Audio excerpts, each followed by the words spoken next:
Gregory is in Virginia. Hey, Gregory, how are you? I'm good. How are you doing? Better than I deserve. What's up? All right. So I've read through The Total Money Makeover. I tell you, it's probably one of the best books I read, probably about 2.5 years ago. Thank you. And I am 100% on board. Great message is exactly what we needed. The problem is I can't get my wife on board. So I can give you 2.5 years worth of excuses. So, I've tried everything, that the book says. So I guess it's a two-part question. Is there stuff I can try to encourage her to get on board? And then if not, is there a way to move through the baby steps and build wealth with your spouse not on board? No, the second one I would not attempt to do. Number one, I don't have any data points in any of our experience or research that indicates you're going to be successful with that. Dragging your spouse kicking and screaming almost never leads to millionaire status. So I'm going to move away from that one real quick. So this really comes down to a marriage question, is really what it comes down to. Now, sometimes what guys do, and I know I have done this many times, because I am a task-oriented fool. I see a task, I go do the task, and really don't care much about anything else till I get the task done. I'm just driven that way. So sometimes what I have done with my wife Sharon is I come in and start talking about what and how we're going to do something before I shared with her why I wanted to do it and why it would be good for us. If I do the why ahead of time, which is the better version of Dave, I usually get her on board. But if I come in and go, hey, I just read this new book, we're going to sell your car, that usually goes over like not at all, okay? And so I don't know to the extent you did that, but if you did do that, that would make you like a normal guy. And you may want to restart the conversation with an apology, because you do owe her one if you did that. What do you think? She does not like to hear Dave Ramsey in the house. See, there you go. See, you done turned me into a cuss word, dude. Look at you. So, but it's because you've been telling her all these restrictive things. We're going to get on a budget. We're going to cut up the credit cards. We're going to get out of debt. Instead of why. You already know your why. You know why you want to do it, so you're willing to do the sacrifice. But sacrificing or engaging in pain without a good reason is a mental illness. No one would do that.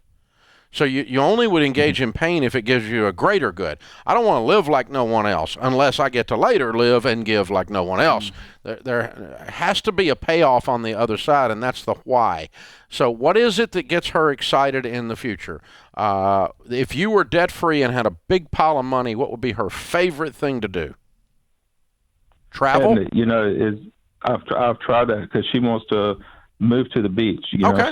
So I've tried to give her the goals. Hey, this is our goal. We want to be able to move to the beach one day. Hey, this is what we need to do to get there. And then it's a good conversation, but there's no action after the conversation. Gregory, have you sat down and said, I'm scared with all this debt? Have you been vulnerable? It's rare that you sit down with a marriage partner and, Dave was just hit this nail on the head, saying, it hurts for me to keep doing it like this. The carrying debt scares me.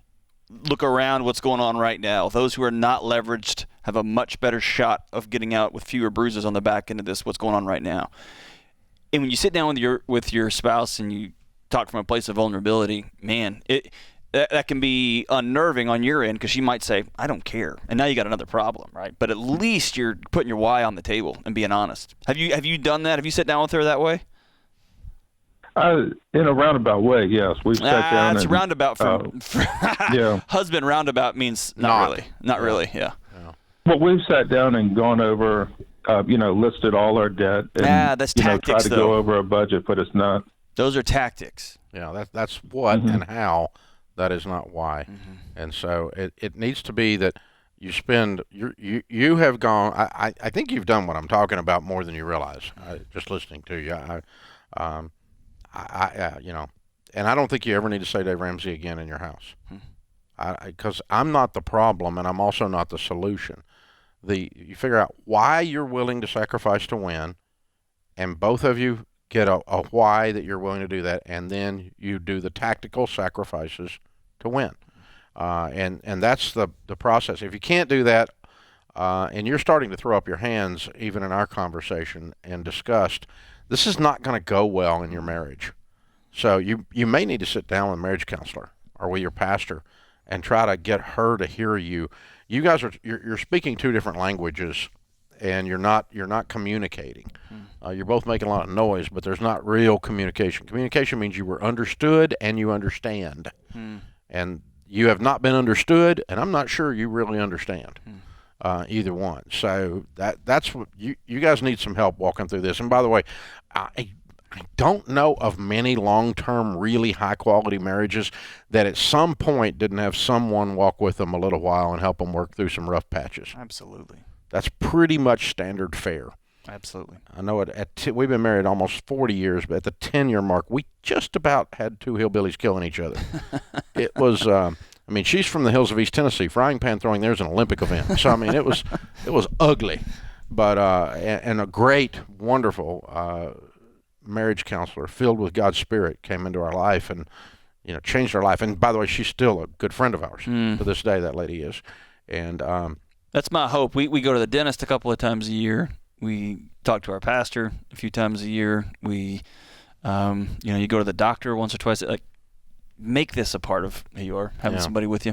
Yeah, because I don't think we gave you the answer that I didn't hear the light bulb come on over your head.